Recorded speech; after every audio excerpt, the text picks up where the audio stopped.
Y hoy vamos a hablar de un súper tema porque mucha gente me lo ha pedido y recuerde que nosotros estamos aquí por usted y para esto quiero darle la bienvenida al doctor Francisco Moreno. Él es médico internista e infectólogo del Hospital ABC. Querido Paco, vamos a hablar de un tema buenísimo que es inmunidad después de haber padecido COVID. La gente tiene duda cuánto tiempo está protegido, que si ya no tiene que usar el cubrebocas y todas las cuestiones de protección, etcétera, etcétera. Gracias por acompañarnos en cámaras y micrófonos. Al contrario, gracias, Etel, por invitarme a tu programa. Un placer siempre. A ver, Paco, yo lo comenté al aire, yo me infecté la semana, bueno, estos días acaba de ser mi prueba negativa, pero tuve ya COVID. Y así como yo, muchas otras personas lo están padeciendo mucho más cercanas cada vez. No sé si lo has notado, hay como un incremento, no sé qué está pasando, porque ya hablamos de que no hay una nueva cepa, ya hablamos de que hay una variante, pero que no es mucho más agresivo, etcétera, etcétera. Pero yo cuánto tiempo, así como todos los que los que han estado enfermos, cuánto tiempo estamos protegidos. Hablar de inmunidad. Ok, para hablar de inmunidad hay que entender que la forma como medimos la inmunidad es a través de la determinación de anticuerpos en sangre. Una vez que tiene la enfermedad, desarrolla anticuerpos, un tipo de anticuerpos específicos que se llaman neutralizantes, y también hay otro tipo de inmunidad que no podemos medir que se llama inmunidad celular. Lo que hemos visto es que la gente eleva estos anticuerpos y con el tiempo empiezan a disminuir. La media, es decir, en donde la mayoría de la gente va a empezar a perder inmunidad, no lo conocemos. Lo que estamos viendo es que como es un universo tan grande, empiezas a ver los que se salen de la normal, los que van a tener una susceptibilidad nuevamente al COVID en una forma más temprana, 3, 4, 6 meses. Lo que creemos por la historia de los virus similares al COVID-19, que es el SARS-CoV y el MERS, es que pudiera ser entre 1 año y medio, 2 años. No sabemos esa media. Ahorita lo que empezamos a ver son los primeros que se salen de la normalidad. ¿Esto a qué nos obliga? A seguirnos cuidando. Es decir, no puedes, a pesar de que ya te dio COVID, decir, ya no me va a pasar nada, ya no me voy a cuidar, y tienes que seguirte cuidando. Aquí me llama la atención que hay mucha gente que dice acerca de las reinfecciones y aparte es un virus nuevo. También para ti que eres un experto y has sido un líder de opinión en todo este tema que estamos viviendo en nuestro país y en el mundo, que pues es nuevo, no sabes cuánto te va a proteger, o sea, todavía no tienen esa data, ¿no? Así es, porque no ha llegado el tiempo en donde tú digas, ya la mayoría está susceptible a tener una recaída. Entonces ya vas a saber ahí cuál es el tiempo. Empiezas a ver casos aislados. Ahora, también lo que ha sucedido es que pues no toda la gente se infectó al mismo tiempo. Si la gente se hubiera infectado toda al mismo tiempo, sería más fácil saberlo. Y la otra situación es que existen PCRs falsamente positivas. Tú pudiste haber tenido una PCR falsa positiva en julio, pensar que ya te había dado y no te dio. Y entonces ahora crees que es una nueva infección y lo que pasa es que no tuviste en julio. Y la otra situación que también sucede es que el PCR puede durar positivo hasta varios meses, 3 meses.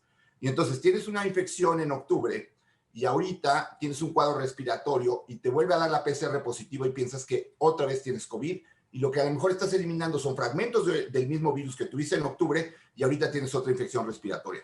Todo eso vuelve tan complejo el poder determinar si estás teniendo una reinfección verdaderamente o si son una falsa positiva o la persistencia de fragmentos virales por largo tiempo.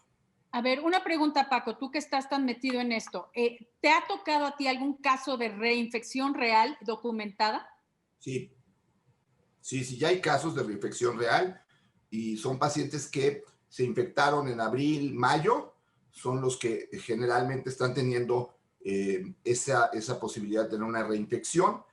La mayor parte de los casos han sido leves, pero sí existe el reporte y además hay casos que en una segunda infección, en una reinfección, tienen más severidad en cuanto al cuadro clínico. Insisto, creo que esto, en lugar de asustarnos, nos debe de pues, llevar el mensaje de que lo que tenemos que hacer es seguirnos cuidando. Así es, mantenernos en guardia, ¿no? Eso es básicamente. Pero sí hay mucha gente que tiene dudas de cuánto dura, o sea, ya lo comentaste, que no se sabe, esto es una enfermedad nueva para todos, es un virus nuevo, no sabemos cuánto dura esta inmunidad a las personas que hemos padecido COVID. Entonces, no podemos dejar de cuidarnos, así de simple. Así de simple, así de simple. Incluso se ha visto que la gente que se vacuna está teniendo también un periodo de tiempo en donde se puede contagiar, no enfermar, pero sí transmitir el virus. Entonces, ese cubrebocas llegó para quedarse un buen rato.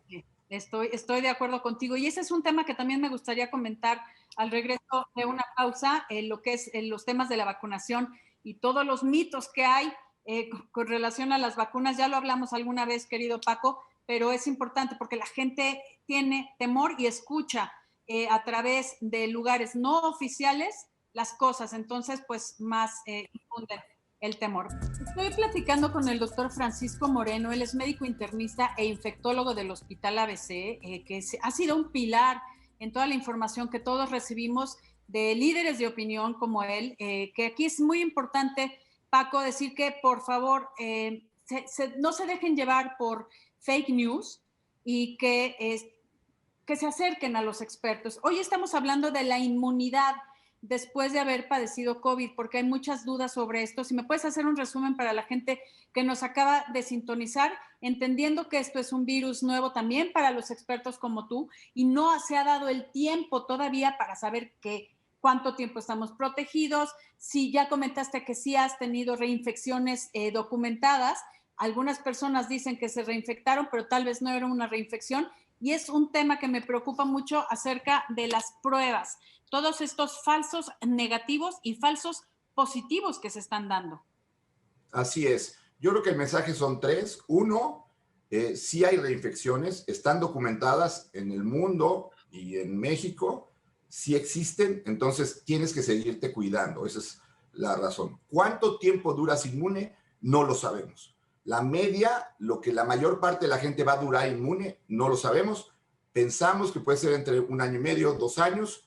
Hay un artículo en Science que acaba de decir que por lo menos 9 meses, que es más o menos lo que lleva analizándose la pandemia, pero la media no la sabemos. Y la tercera es, si tú piensas que tienes una reinfección, que te cheque muy bien un doctor, que sepa, porque lo que puedes haber tenido es una prueba falsamente positiva antes, o puedes estar eliminando fragmentos virales de una infección reciente. Entonces, para que tengas una realidad de reinfección, pues que te chequen y que lo sepan. ¿Sí existen? Sí. Sí, sí existen. ¿Qué opinas de las pruebas? Porque hay unas que dicen, no, las pruebas rápidas no son nada certeras, no sé qué porcentaje de especificidad tienen. ¿Qué onda con las PCR? Hay otras pruebas rápidas que es en sangre, que con una gotita estilo para medir la glucosa, pero hay otras que son con un hisopado en la nariz. ¿Qué onda con las pruebas? A ver, hay 2 pruebas únicamente aceptadas para diagnóstico. La prueba de PCR, que es una prueba que te toman un hisopado en la nariz, se procesa y tienes el resultado en 24 horas, algunos laboratorios en 12, habitualmente 24 o 48 horas. La otra prueba diagnóstica, que es más reciente, que es rápida, es la prueba de antígeno. Es muy sencilla porque lo que tienes que hacer es lo mismo mecanismo que el PCR, tomar una muestra porque lo que vas a buscar es el virus. En este caso, una partícula del virus que se llama antígeno y que tú pones en una reacción con una sustancia y en 15 minutos te dice si tienes o no COVID. Ahora, la sensibilidad de esta prueba quiere decir que del 100 que están infectados, ¿a cuántos se detecta? Es alrededor del 85-90% dependiendo de la prueba. Es más sensible, detecta más de esos 100 la prueba de PCR. Pero esas son las únicas 2 pruebas diagnósticas. La prueba de sangre rápida no sirve para diagnóstico porque detecta los anticuerpos que tú produces y puedes tardarte 10 días, 14 días y hay algunos que no producen anticuerpos y entonces no puedes utilizar esa como una prueba diagnóstica. La prueba de sangre, muy sencillo, la prueba de sangre no es diagnóstica. La prueba diagnóstica tiene que ser una muestra de la nariz o de la garganta. Ok, ahora para saber si tenemos anticuerpos, una prueba, o sea, un estudio de laboratorio en sangre, ahí sí es otra cosa, pero pruebas rápidas en sangre no está autorizado y no sirven. No sirven, si quieres saber si tienes anticuerpos, incluso hay de 2 tipos, una se llama cuantitativa, te da un título de anticuerpos, y la otra se llama cualitativa, que nada más te dice si tienes o no tienes. Entonces, la gente pues luego se obsesiona porque ve la cuantitativa y se está checando cada 3 semanas a ver si está bajando y entra luego en pánico de que está bajando muy rápido, ¿qué hago? Pues eso depende de la respuesta inmune individual. No les recomiendo que se estén haciendo pruebas cada ratito, no. Ok, por favor ponga mucha atención en esto porque sí, tenemos que decirlo, hay gente que está lucrando con la desinformación, ¿no, querido Paco? Así es. Hay muchas pruebas que desafortunadamente se pensó que la prueba rápida de sangre iba a ser muy útil y se compraron muchos kits. Incluso en España hubo un fraude grande por estos kits y hay que entender que las pruebas rápidas de sangre no funcionan. Ok, entonces, por favor, si ya existe un porcentaje, tal vez estamos hablando del 10-15% de que no detecta en una prueba que no tiene esta efectividad como son las pruebas rápidas de sangre, pues imagínense, nada más estamos perdiendo el dinero y el tiempo. Por favor, no se deje engañar. Pruebas autorizadas, como menciona el doctor Francisco Moreno, es PCR y, y el antígeno, que es por hisopado. Así es. Exacto. Ok, para que tenga mucho cuidado y si ya quiere saber si tiene anticuerpos, hay que hacer otro estudio en sangre, pero eso es en laboratorio más elaborado y hay una muestra de sangre, ¿no? Así es, y eso no te va a decir si tienes o no el virus. Lo que te va a decir es que tú ya desarrollaste anticuerpos contra el virus. Sí. Habitualmente cuando desarrollas anticuerpos ya no contagias y entonces eres libre pues, de estar protegido por un cierto tiempo. Eso fíjate que mucha gente pregunta, ¿el tener anticuerpos sería como similar a estar vacunado? Incluso la vacuna lo que hace es generar anticuerpos contra una proteína del virus, contra la proteína S del virus, y es la inmunidad natural la que te da el enfrentarte a la enfermedad, vencerla y generar esos anticuerpos. La inmunidad que te da la vacuna es una inmunidad artificial porque te exponen a la sustancia que va a producir que tú generes esos anticuerpos y entonces es exactamente el mismo mecanismo, nada más uno es en forma natural y el otro es en forma artificial. Dentro de las vacunas, que vamos a hablar al regreso de una pausa, estamos hablando que tampoco se conoce cuánto tiempo vamos a estar protegidos, aún con las dobles dosis. Así es, se calcula y hay especulación que si pueden ser 5 años, que si puede ser menos. La realidad es que, vuelves al mismo tema que comentabas, Etel, todavía estamos aprendiendo de este virus. Las vacunas igual no llevan tanto tiempo en el mercado como para considerar cuánto van a durar. Y en otra situación que hay que comentarlo, no todas las vacunas van a funcionar de la misma forma. Claro. Entonces, también va a ser importante saber qué vacuna, cuándo la recibiste, va a depender de la respuesta inmune. Esto va a mandar un mosaico muy grande de gente que o no respondió bien, o la vacuna que recibió no le funcionó, o una vacuna dura menos la protección que otra. Eso, pues lo vamos a ir sabiendo conforme vaya pasando el tiempo. Ahorita entendemos, si me equivoco me corriges, querido Paco, que están autorizadas la de Pfizer, la que necesita ultra congelación o ultra frío, si lo puedo llamar así, y la de AstraZeneca, ¿no? Que también junto con Oxford está ya a disposición, México, pero todavía sí, no llega. En México está aprobada Pfizer, que ya se está aplicando, menos 70 grados la cadena fría, sí, y la de AstraZeneca, que llegó hoy pues vamos a decir, la sustancia biológica para que se produzca aquí en México.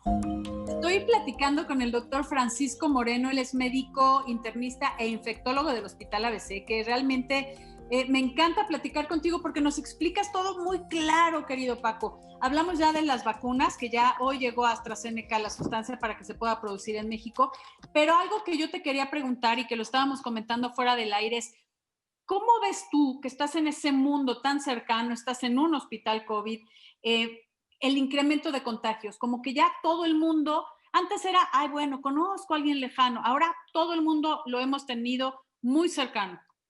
Sí, de acuerdo contigo totalmente, y se ven las estadísticas, porque son los días en donde hemos tenido más casos, sí, y desafortunadamente también los días en donde hemos tenido más fallecimientos. Sí. La cuestión de esto puede ser por múltiples factores. Creo que el principal es que la gente se cansó, en diciembre venían fiestas, venía como la situación de ya estoy harto, quiero salir, y además probablemente el saber que venía ya la vacuna en camino te hacía sentir que ya estabas llegando a la meta cuando todavía nos falta caminar un rato. Esto realmente sí ha motivado que haya un aumento en el número de contagios, y el problema de que tengas muchos contagios es que sabes que un porcentaje de esos contagiados va a requerir a los 8 o 10 días hospital. Y entonces te va a saturar el hospital. Y aquí ha sido un problema complejo porque se satura el hospital, no pueden llegar a tiempo los pacientes. Cuando llegan más deteriorados, requieren terapia intensiva y su estancia va a ser mayor. Entonces, eso mismo te empieza a bloquear la posibilidad de tener camas disponibles en menor tiempo. También existe la posibilidad de que haya la variable famosa de B.1.1.7, que es la variable que se detectó en Inglaterra, en el sur de Inglaterra. Y esta variante no es más agresiva. Es muy importante que lo entienda la gente. No es una variante que sea más agresiva que la variante original, pero es una variante más contagiosa. Es decir, la variante tiene un 50-70% de posibilidades más de ser infectante que la anterior. Y el problema con eso es que, otra vez, aumenta el número de contagios, va a haber más gente que va a requerir hospital, y esa gente que va a requerir hospital puede saturar el sistema. Ese es el problema con esta variante. Que aquí, para que la gente lo comprenda muy bien, no es una nueva cepa, es una variante más contagiosa y que no incrementa la fatalidad, o sea, no hay un incremento en la fatalidad, posiblemente por saturación de los espacios clínicos o de hospitales. Ahí es donde es un problema, ¿no? Porque o sea, lo hemos visto todos, de que la gente se muere afuera de los hospitales, que no les permiten el ingreso, y eso está grave. No, y no solamente eso, no hay tanques de oxígeno, no hay concentradores, los pacientes tienen que ser manejados en casa, para la familia es un estrés ver que no están alcanzando oxigenaciones adecuadas, los meten a su coche y empiezan a buscar hospital y son rechazados. Realmente la situación es, para la gente que lo ha vivido es horrible, es terrible. Como médico es muy difícil decirle a un paciente, a un familiar, discúlpame, no tengo cama, no puedo abrirte una cama, no puedo abrirte un espacio que es inexistente. Qué fuerte es eso. Aquí yo creo que vale la pena que hagamos un llamado, Paco, a cuidarnos, a de verdad tomar conciencia. Entiendo que ahorita fueron las fiestas de diciembre, la gente no tuvo precaución de no ver a sus familias, hizo reuniones, posadas, como que no entendemos la gravedad de la situación hasta que lo vivimos en carne propia, ¿no? Totalmente de acuerdo contigo. Yo creo que aquí es muy importante lo que estás mencionando. Se ve con las vacunas una meta, pero todavía no estamos fuera de la carrera. Todavía estamos en el momento de protegernos, de cuidarnos nosotros para cuidar a los demás. Recordar que esta enfermedad es una enfermedad que te da la oportunidad no solamente de cuidarte a ti, sino que si te cuidas tú, cuidas a las personas que están alrededor tuyo. Entonces, por favor, a cuidarse lo más que se pueda, porque todavía no tenemos una puesta en nuestro brazo y por lo tanto seguimos estando susceptibles de enfermarnos y que tengamos un curso que no sabemos. Así es, que eso puede ser muy, muy complicado. Querido Paco, un placer como siempre compartir cámaras y micrófonos. Tenemos una cita pendiente para hacer a través de redes sociales un en vivo que se los haré saber también en este medio. Gracias, Francisco Moreno.